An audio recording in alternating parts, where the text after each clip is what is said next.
Good morning, good morning. How y'all doing out there? Good morning, Porch Chronicles. So,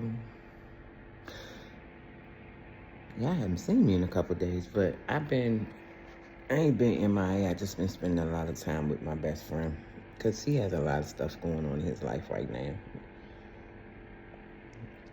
Stuff that he can't, that has to happen, with the sickness of his mom and everything. He has a lot going on.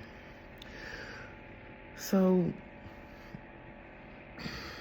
I was listening to a gentleman on a video a few minutes ago, and he was basically saying how since he's healed or done the work to heal, that he can't be around a lot of different things anymore. And when I started this journey, I used to be a complainer, like real bad. I used to have to always complain about this and that, and so did this to me, and so it's called victim mentality.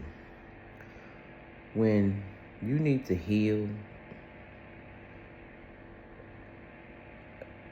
when you're not healed, you do a lot of complaining, and you can sit around and do a lot of talking about people too. Like, you want to be a real big on gossip, and you got to hear this, and you and your girlfriend always got to talk about he did this and she did that. It's always a complaining thing because those are called cycles. They're loops. They are what keeps us stuck in the same mindset of this is always going to be that way. When you keep speaking stuff and speaking stuff and speaking stuff, you are basically creating the same pattern to keep happening. So when I started therapy, I started closing cycles because I started learning that talking about it keeps it alive, but dealing with it breaks the cycle. And me and my son was talking about that yesterday.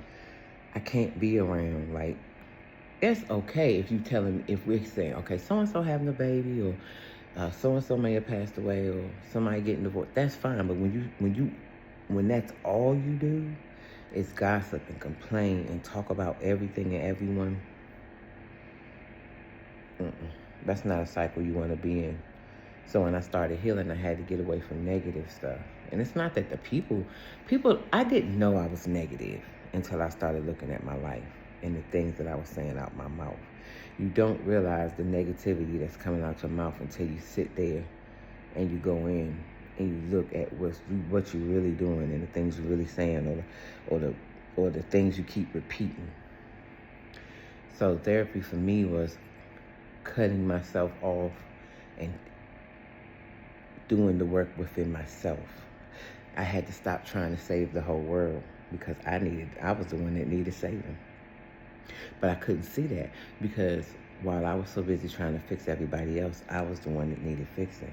And once I started therapy, I allowed myself to start dealing with me, Karen. And that's why I have the peace that I have now, because I sat down and did the work within myself, and I still do. I'd have to do it. Like I say, the last argument, the worst argument me and my boyfriend ever had was because I kept agitating. And in the state where everything is going on in his life, even with his own health, I was wrong. I had to admit that. I've never admitted being wrong in a relationship. I just chalk it up and be like, oh, he'll be all right. But that wasn't fair. You have to start being accountable for your own stuff. Yeah, I do love you, Porch Chronicles. Y'all be encouraged out there.